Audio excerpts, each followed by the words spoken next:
Okay, we're going to continue with our neck and throat assessment by checking the trachea, which is midline, the thyroid, no nodules noted. So I have identified a cricoid process in the substernal notch. So I'm going to have my patient swallow. Okay. The nerves intact. I'm going to now assess cranial nerve number 11.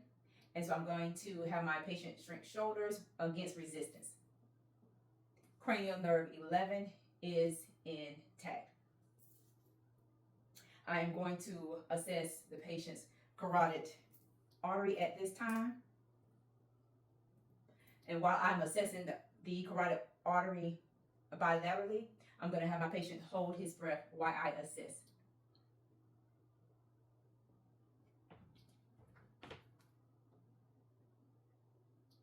Okay, cranial nerve number 11, spinal accessory nerve, no bruise noted. So now we're going to move into assessing the anterior and posterior chest and lung sounds. So I'm going to assess the 5 areas at the heart. Okay, so we're going to assess, first point is the aortic, which is the second intercostal space, right of the sternum.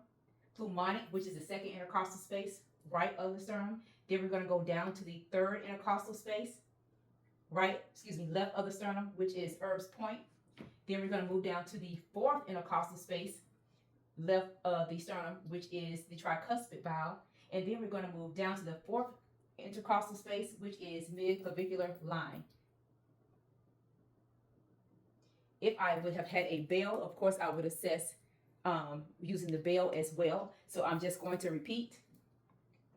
Aortic,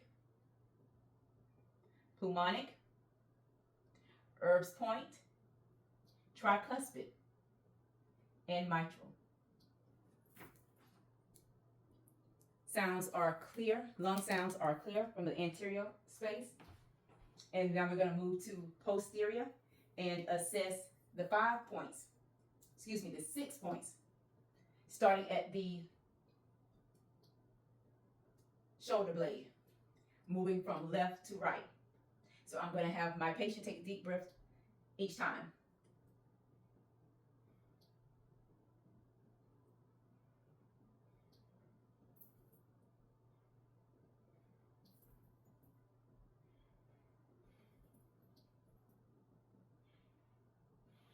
And right now I'm assessing the right lower lobe by checking the right lateral side. Okay, breathing is clear, anterior and posterior equally, bilaterally.